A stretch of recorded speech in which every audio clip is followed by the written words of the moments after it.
The ass in the lion's skin. There are moments in the wild when even the wind seems to hold its breath. And on this particular day, every creature in the meadow felt a shiver crawl down their spine. A lion, massive, golden, silent, stood at the edge of the tall grass. At least, that's what everyone thought they saw. The rabbits froze mid-step. The deer locked their legs beneath them, trembling. Even the old boar, who feared nothing, felt his heart hitch in his chest. No growl, no snarl, just the presence of a predator so still, so eerie, it seemed carved from the sun itself. And from within the lion's towering silhouette came a whisper of laughter.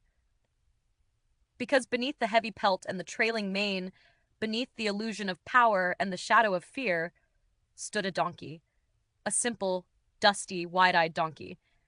He had found the lion's skin abandoned near a hunter's camp earlier that morning, and in a burst of playful mischief, or perhaps long-simmering resentment, he dragged it over his back.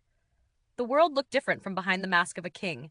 The air felt richer. The earth felt softer.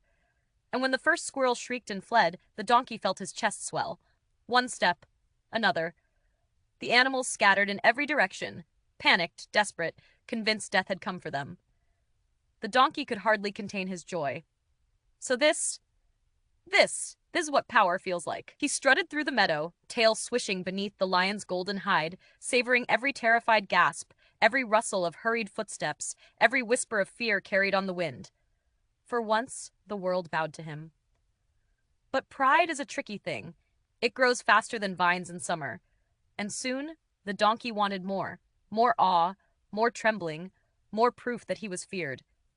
So when he approached a group of goats who had not yet noticed him, he planted his hooves, lifted his head high, and prepared to unleash the roar he'd heard lions make 1,000 times in stories. He opened his mouth, and out came, hee-haw! Not a growl, not a thunderous roar, not even a rumble. Just the unmistakable bray of a donkey echoing across the meadow like a slap of cold water. The goats stared. Then one snorted. Then the laughter began, small at first, then swelling into a chorus that shook the trees. The donkey froze, humiliation burning through him hotter than sunlight on stone. As the laughter spread, animals returned from hiding. Rabbits peeking from burrows, birds swooping low, even the old boar stomping forward with a smirk tugging at his tusks.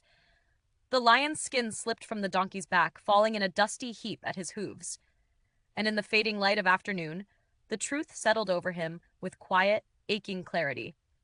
It's easy to scare the world when wearing someone else's power, but your true voice always finds its way out.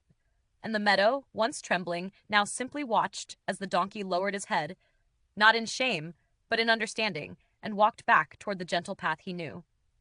If you enjoyed this story, don't forget to like, share, and subscribe to help the channel grow.